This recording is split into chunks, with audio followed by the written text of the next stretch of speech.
Hi everyone, you are watching serial Siyapa, जहाँ पे हम देते हैं आपको आप ही के फेवरेट शोज़ की इंटरेस्टिंग अपडेट।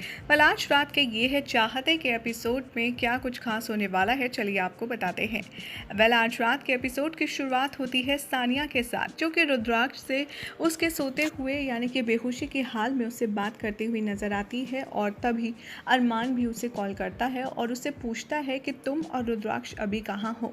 सानिया कहती है कि मैं रुद्राक्ष के साथ आउट ऑफ दिल्ली हूँ, तुम्हें टेंशन लेने की कोई ज़रूरत नहीं है, तुम आराम से अपनी शादी इंजॉय करो। अरमान फिर भी पैनिक होता है, तो यहाँ पर सानिया अपनी और रुद्राक्ष की फ़ोटो क्लिक करके अरमान को भेजती है और कहती है कि जाओ, अब तुम अपनी प्रिशा के साथ आराम से शादी करो, लेकिन अपने लंदन वाले प्रॉपर्टी के पेपर्स सब कुछ तैयार रखना, जो हम दोनों के बीच में डील हुई है उसे भूलना मत। यहाँ पर अरमान कहता है कि एक बार प्रिशा मुझे मिल जाए, उसके बाद मैं तुम्हें तुम्हारा किया हुआ वादा ज़रूर दे दूँगा।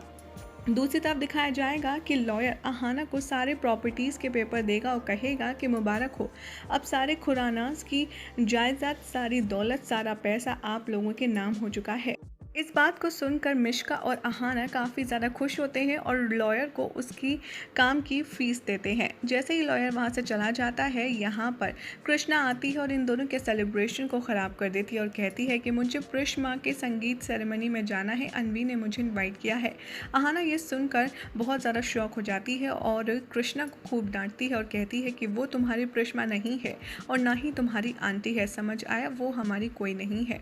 और वो उससे कहती है कि जाओ यहाँ से, और वो उसको नैनी को बुलाती है और अंदर रखने की बात करती है।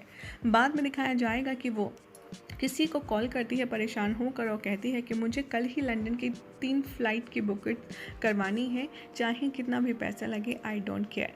यहाँ पर मिश्का उससे कहती है कि आई होप बस कल तक प्रिशा कृष्णा से ना मिले, अदरवाइज़ बहुत बड़ी प्रॉब्लम हो जाएगी। बाद में अहाना कहती है कि एक बार हमने इंडिया छोड़ दिया और आउट ऑफ कंट्री चले गए तो हमारा सीक्रेट हमारे साथ रहेगा, कोई और इसे नहीं जान पाएगा। मीनवाइल दिखाया जाएगा कि प्रिशा और अरमान के संगीत की सेरेमनी शुरू हो जाती है। अनवी यहाँ पर दोनों को हाथ पकड़ कर लाती है और कहती है कि मैंने इन दोनों के लिए एक स्पेशल सॉन्ग चूज़ किया है जिस पर मम्मा और पापा डांस करेंगे। और यहाँ पर बहुत ही रोमांटिक से सॉन्ग पर प्रिशा के साथ अरमान डांस करने वाला है, बहुत ही ज़्यादा करीब होगा। प्रिशा नाचते नाचते यहाँ पर रुद्राक्ष को इमेजिन करती है और अरमान में उसे रुद्राक्ष दिखने लगता है, जिससे बहक कर वो आई लव यू कहकर उसके गले लग जाती है। जैसे ही वो वापस देखती है, उसकी शक्ल उसे पता चलता है कि रुद्र नहीं अरमान है। और प्रिशा के मुँह से आई लव यू सुनकर अरमान की खुशी का तो ठिकाना ही नहीं रहता। वो पूछता है कि क्या तुमने मुझसे सच में प्यार करने का इकरार किया। यहाँ पर प्रिशा कहती है कि हाँ, हम दोनों बहुत अच्छे फ्रेंड हैं और एज अ फ्रेंड मैंने तुम्हें आई लव यू कहा और हमारे बीच ये दोस्ती का रिश्ता कभी नहीं बदलने वाला। अरमान यहाँ खुश होते होते उदास हो जाता है और तभी यहाँ पर सभी लोग डांस करने के लिए स्टेज पर आ जाते हैं। इधर गोपाल पहुंच जाएगा खुराना मेंशन और शारदा से पूछेगा कि रुद्राक्ष कहाँ है, वो प्रिशा और अरमान की शादी को रोकने के लिए कुछ कर भी रहा है या नहीं।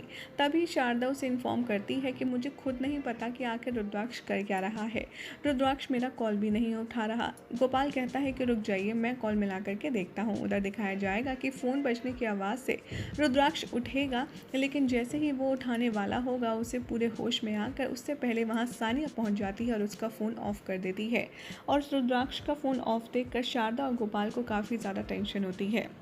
फिर दिखाया जाएगा अगले दिन का सीक्वेंस, जहाँ पर प्रिशा रिकॉल करेगी कि कैसे रुद्राक्ष ने उससे अपनी फीलिंग्स को कन्फेस किया था। तभी वहाँ पर वसुधा उसके लिए नाश्ता लाती है और कहती है कि देख प्रिशा, अब तो उसके बारे में और अपने अतीत के बारे में बिल्कुल भी मत सोच, तूने जो फैसला लिया है वो बिल्कुल ठीक है।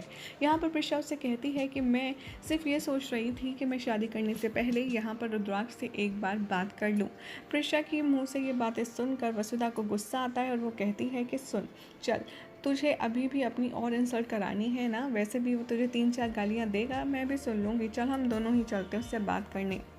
यहाँ पर जैसे तैसे प्रिशा अपनी बात अपनी माँ वसुधा को समझा ही रही होती है, लेकिन तभी वहाँ पर आ जाती हैं उसकी मेकअप आर्टिस्ट और वसुधा इस बात को वहीं ख़त्म कर देती है। प्रिशा यहाँ वसुधा के चले जाने के बाद मन ही मन में खुद से बात करती है और कहती है कि रुद्राक्ष में किसी और को तो समझा नहीं सकती, लेकिन तुम्हें तो अच्छे से पता है ना कि मैंने अरमान से शादी के लिए हाँ क्यों की थी। मुझे लगा था कि तुम मुझे किसी और का होते हुए नहीं देख पाओगे और इसीलिए आकर गुस्से में सब कुछ सच बोल दोगे, लेकिन तुम तो आए तक नहीं। तुम आखिर कहाँ हो रुद्राक्ष, तुम ठीक तो हो। मीनवाइल रुद्राक्ष को होश आ जाता है और वो सोचता है कि मैं कहाँ हूँ। तभी वो सोचता है कि मुझे जल्द से जल्द शादी में पहुँचना चाहिए रोकने के लिए दिल्ली, और 2 बज गए हैं, बहुत टाइम वेस्ट हो गया, मैं आखिर सो कैसे गया। तभी वहाँ पर सानिया आती है और उसके हाथ में पानी का गिलास होता है, उसे पानी पिलाने ही वाली होती है। तभी रुद्राक्ष सानिया के हाथ से वो पानी का गिलास फेंक देता है और उस पर चिल्लाता है और कहता है कि ऐसा ही कुछ पिला कर के तुमने मुझे बेहोश किया था ना, लेकिन मैं तुम्हारी चाल में फंसने वाला नहीं हूँ, मैं जाऊँगा और शादी रोकूंगा। जैसे ही रुद्र जाने लगता है वो ज़ोर ज़ोर से हंसती और कहती है कि ओफो, मैं तो तुम्हारे सामने एक्टिंग कर कर के थक गई। जाओ, मैं तुम्हें चैलेंज देती हूँ, अगर तुम शादी रोक सकते हो तो रोक कर दिखाओ, वैसे भी तुम्हारे पास अब ज़्यादा टाइम नहीं है। रुद्राक्ष यहाँ पर सानिया को गले से पकड़ता है और कहता है कि तुम हमेशा से मेरे साथ गेम खेल रही थी, मुझे इधर उधर भटका के टाइम वेस्ट कर रही थी, लेकिन ध्यान रखना प्रिशा सिर्फ मेरी है और मैं ये शादी ज़रूर रोकूंगा। और वो जाते जाते यहाँ पर सानिया को रूम में लॉक कर देता है, वहाँ से चला जाता है और कहता है कि जब तक तुम बाहर आओगे तब तक मैं दिल्ली पहुँच भी चुका हूँगा। जैसे ही अरमान को यहाँ पर सानिया कॉल करने वाली होती है इन्फॉर्मेशन देने के लिए कि रुद्राक्ष यहाँ से निकल चुका है, लेकिन यहाँ पर अरमान अपनी शादी की तैयारी में इतना बिजी होता है कि वो पिक ही नहीं करता कॉल। इधर दिखाया जाएगा कि प्रिशा दुल्हन बनकर अपना मेकअप कंप्लीट करके रेडी हो चुकी होती है। तभी चाचा जी और अरमान आते हैं उसके मेकअप रूम में और उसकी माँ और प्रिशा को एक नेकलेस देते हैं और कहते हैं कि ये प्रिशा अरमान की माँ का खानदानी हार है और मैं तो तुम्हें कब से देना चाह रहा था, लेकिन ये अब सही मौका आया है। प्रिशा लेने से मना करती है, लेकिन वसुधा के फोर्स करने पर वो उसे पहना भी देती है। तभी यहाँ पर आहाना रोज़ी को पैसे देती है और उससे कहती है कि ये रहा तुम्हारा अब तक का हिसाब, बल्कि 1 महीने का ज़्यादा ही पैसा दे रही हूँ और अब कल से आप काम पर मत आना। रोज़ी ये सुनकर काफ़ी ज़्यादा घबरा जाती है और वो कहती है कि मैडम, मैं कृष्णा का पहले से और भी ज़्यादा ख्याल रखूँगी, लेकिन आप मुझे जॉब से मत निकालिए। यहाँ पर कृष्णा खाना खा रही होती है और तभी यहाँ पर आहाना सबसे बड़ा राज खोलते हुए कहती है कि अरे, कृष्णा यहाँ होगी तो उसका ख्याल रखोगी ना, हम कल आउट ऑफ कंट्री जा रहे हैं हमेशा हमेशा के लिए, इसलिए अब हमें आपकी सर्विसेज और नहीं चाहिए। ये सुनकर कृष्णा को काफ़ी ज़्यादा शौक लगता है और वो अपने आप से बात करते हुए कहती है कि मुझे प्रिश्मा के पास जाना है, उनसे मिलना है, चाहे जो हो जाए। अगर मैं यहाँ से चला जाती हूँ तो मैं प्रिश्मा से भी मिल लूँगी और ये मुझे ले भी नहीं जा पाएंगी लंदन, फिर तो मैं कभी वापस नहीं आऊँगी और प्रिश्मा के साथ ही रहूँगी। ये सोचकर कृष्णा एक बड़ा फैसला लेने वाली है और क्या आहाना उसको लेकर के लंदन पहुँच पाएगी, ये देखना होगा। बेहद इंटरेस्टिंग। वेल, यही हो जाएगा आज रात के एपिसोड का एंड। ऐसे ही इंटरेस्टिंग अपडेट के लिए हमारे चैनल सीरियल सियापा को सब्सक्राइब करें और इस वीडियो को लाइक शेयर करना ना भूलें।